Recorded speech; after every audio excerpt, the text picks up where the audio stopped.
Hello guys, आज हम discuss करने जा रहे हैं ओस्टियोआर्थराइटिस। ओस्टियोआर्थराइटिस का क्या है? Osteoarthritis is a disabling joint disease characterised by degeneration of the joint complex that is articular cartilage, subchondral bone and synovium. ठीक है, तो ओस्टियोआर्थराइटिस एक डीजनरेटिव डिजीज है जाइंट की, और ये एक एजिंग प्रोसेस है जिसकी वजह से जाइंट कॉम्प्लेक्स में डीजनरेशन आ जाता है। Joint complex, articular cartilage, subchondral bone और साइनोवियम। ये कंडीशन फीमेल में मोर कॉमन है देन मेल। ठीक है, and it is more common in older population more than 50 years of age. ये कौन से जॉइंट्स को ज़्यादातर इन्वॉल्व करता है? तो नी को ज़्यादा इन्वॉल्व करता है, फिर हिप को, और उसके बाद हैंड्स को।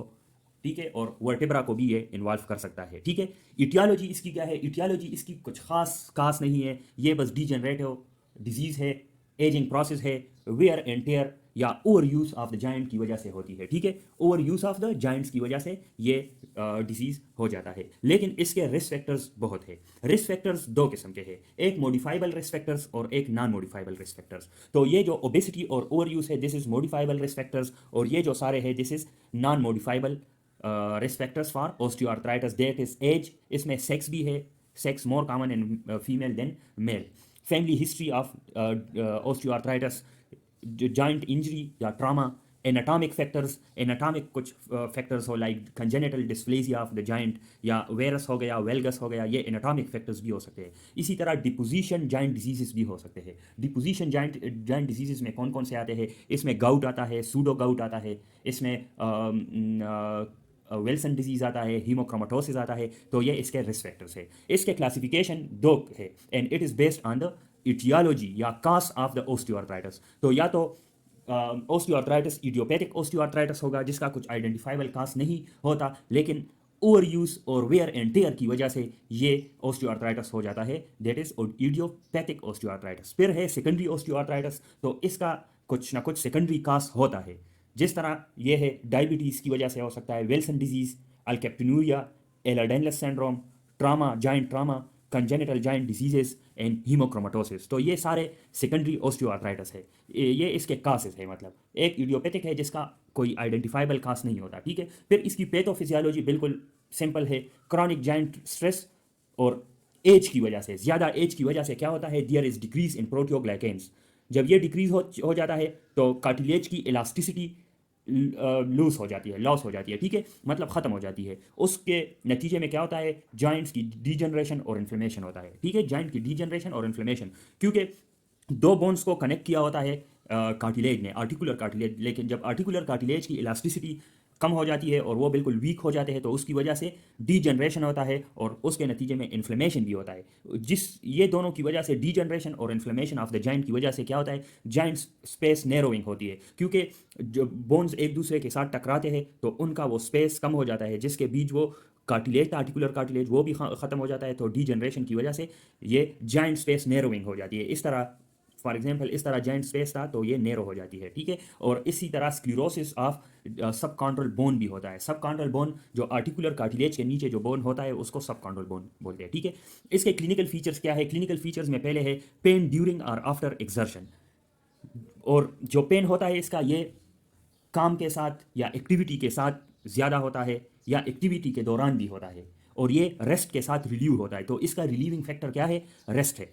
इसके अलावा क्रेपेटस ऑन जॉइंट मूवमेंट, जॉइंट जब मूव करता है तो एक आवाज़ सी आती है, उसको क्रेपेटस बोलते हैं। ठीक है, इसी तरह joint stiffness and restricted range of motion भी होती है। ठीक है, मॉर्निंग स्टिफनेस भी होती है, लेकिन ये लेस देन 30 मिनट होता है। जब 30 मिनट से ज़्यादा होगा तो we will suspect the rheumatoid arthritis. ठीक है, इसी तरह जब बहुत सारी डीजनरेशन हो जाती है तो डिफॉर्मिटीज़ भी नज़र आ सकते हैं। ठीक है, लाइक वेरस, अगर नी इफेक्ट हो तो वेरस भी हमें नज़र आता है। इसी तरह जॉइंट्स पे करेक्टरिस्टिक जो मतलब फीचर्स है, हेबर्डन नोड्स, ये एक स्वेलिंग होती है। ठीक है, जॉइंट पे एक स्वेलिंग होती है, उसको हेबर्डन नोड्स बोलते हैं, और बाउशर नोड, वो मैं पिक्चर में दिखा दूंगा कि how these nodes look like. ठीक है, फिर डायग्नोसिस इसकी हम किस तरह करेंगे? तो डायग्नोसिस हम ज़्यादातर इसकी डायग्नोसिस क्लिनिकल डायग्नोसिस है। इसके लिए कुछ खास टेस्ट नहीं है which confirm the osteoarthritis, but we can diagnose it clinically. ठीक है, लेकिन हम लैब स्टडीज़ या डायग्नोस्टिक अप्रोचेस और भी कर सकते हैं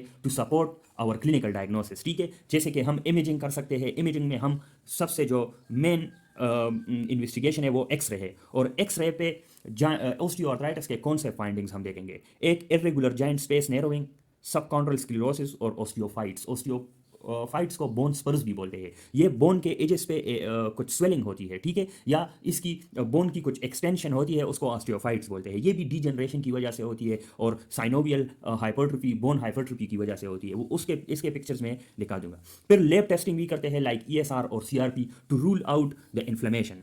इसमें ईएसआर और सीआरपी का लेवल नॉर्मल होगा। इसी तरह हम साइनोवियल फ्लूइड एनालिसिस भी करते हैं when we suspect the septic arthritis. अगर सेप्टिक आर्थराइटिस हम सस्पेक्ट कर रहे हैं तो we will go for synovial fluid analysis. और synovial fluid analysis osteoarthritis में बिल्कुल इसके जो वाइट ब्लड सेल्स की काउंट है वो लेस देन 2000 mm³ होगा, ठीक है। आर्थ्रोस्कोपी भी कर सकते हैं। आर्थ्रोस्कोपी में हमें साइनोवियल हाइपरट्रोफी नज़र आ सकती है। इसी तरह फ्लूइड्स आर सबकॉन्ड्रल फ्लूइड और इसी तरह ये भी नज़र आ सकते हैं, ठीक है। इसके बाद हम ट्रीटमेंट करेंगे। ट्रीटमेंट के बाद हम मैं आपको पिक्चर्स दिखा दूंगा कि आपको क्लियर हो कि व्हाट इट दिस हेबर्डन नोड्स और बोशर नोड्स हमें किस तरह नज़र आते हैं, ठीक है। अच्छा जी, तो इसका ट्रीटमेंट अप्रोच किस तरह होगा। पहले हम स्टार्ट करेंगे नॉन फार्माकोलॉजिकल मैनेजमेंट से, जो कि है एक्सरसाइज और वेट लॉस। हम पेशेंट को कहेंगे एक्सरसाइज किया करें और अपना वेट भी लॉस करें, क्योंकि वेट लॉस से क्या होगा कि ये जॉइंट पे स्ट्रेस कम होगा, क्योंकि ओबेसिटी जॉइंट पे स्ट्रेस ज़्यादा करता है, ठीक है। तो जो वेट बेयरिंग जॉइंट्स है उस पर वेट ज़्यादा होगा तो डीजनरेटिव प्रोसेस और भी ज़्यादा होगा, ठीक है। फिर हम सेकंड ऑप्शन की तरफ जाएंगे, फार्माकोथेरेपी। फार्माकोथेरेपी में फर्स्ट लाइन जो है वो है टॉपिकल और ओरल एनसेड्स, और सेकंड लाइन जो है वो एसिटामिनोफेन है और इंट्रा आर्टिकुलर ग्लूकोकॉर्टिकाइड इंजेक्शन है। अगर इन सारों से काम नहीं चला तो फिर we will move on to surgical management. और सर्जिकल मैनेजमेंट तब हम करेंगे जब ये या काम ना करे और या जो मेडिकल जो मतलब डिफॉर्मिटीज़ है वो आ जाए, या बिल्कुल बंदा व्हील चेयर बाउंड हो जाए, तो हम उस केस में सर्जिकल ट्रीटमेंट की तरफ जाएंगे। एंड इट इज़ कंप्लीट और पार्शल जॉइंट रिप्लेसमेंट, जिसको आर्थ्रोप्लास्टी बोलते हैं, ठीक है। तो this are the approach for the treatment of the osteoarthritis patient. Non-pharmacological management, which include exercise and weight loss. Pharmacotherapy include topical or oral NSAID and acetaminophen or intra-articular glucocorticoid injection, and the surgical is joint replacement, which is arthroplasty. अभी मैं आपको picture दिखा दूंगा, थोड़े important picture, ठीक है। फिर उसके बाद लेक्चर को एंड करते हैं जी। तो गाइस आप ये देख सकते हैं, ये नी जॉइंट है, और नी जॉइंट में ये जो आप देख सकते हैं, ये इस साइड पे और इस साइड पे there is irregular joint space narrowing, ठीक है। यहाँ पर जॉइंट स्पेस नैरोइंग आपको नज़र आ रही है। इसके अलावा ये इधर जो सबकॉन्ड्रल बोन है इसमें स्क्लेरोसिस भी हुआ है, जिसको बोलते हैं सबकॉन्ड्रल स्क्लेरोसिस, ठीक है। ये इसको आप देख सकते हैं, ये भी नी जॉइंट की एक्सरे है, ठीक है। और इस साइड में आप देख सकते हैं ये जॉइंट स्पेस नैरोइंग आपको नज़र आ रही है, और इस साइड में भी, ठीक है। इसके अलावा ये आप देख सकते हैं एजेस में, ठीक है। ये एजेस में आप देख सकते हैं दिस इज ऑस्टियोफाइट्स, ठीक है। ये भी आप देख सकते हैं, ये इधर इस साइड पे एजेस पे जो आते हैं वो है ऑस्टियोफाइट्स। अब ये देख सकते हैं कि इसने इन्वॉल्व किया है डीआईपी को, पीआईपी को, ठीक है, और कार्पो मेटाकार्पल जॉइंट को, ठीक है। ये आप देख सकते हैं, देखिए हेबर्डन नोड्स डीआईपी पे होंगे, ठीक है। ये आप याद रखें, जो नॉडुलर टेक्निक होती है जॉइंट की, ठीक है, तो उसको हम नोड्स बोलेंगे। दिस इज हेबर्डन नोड्स, ये देख ले, ये वाले आप देख ले, ठीक है। दिस इज हेबर्डन नोड्स, और ये आप देख ले this is Bouchard node. Bouchard node PIP में होंगे और हेबर्डन नोड्स डीआईपी में, डार्सल साइड पे यूजुअली होते हैं। ये आप देख सकते हैं दिस इज हेबर्डन नोड्स, ये भी हेबर्डन नोड्स है, ये देख ले, ये आप हेबर्डन नोड्स देख ले, ये वाले।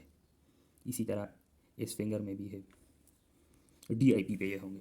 अभी ये हैंड की एक्सरे है, ये आप देख सकते हैं this is the osteoarthritis of the hand, ठीक है, कार्पो मेटाकार्पल जॉइंट। ये भी आप देख सकते हैं, देखिए इधर पे जॉइंट नैरोइंग हुई है, ये वाला, ठीक है, ये जॉइंट नैरोइंग हुई है इधर।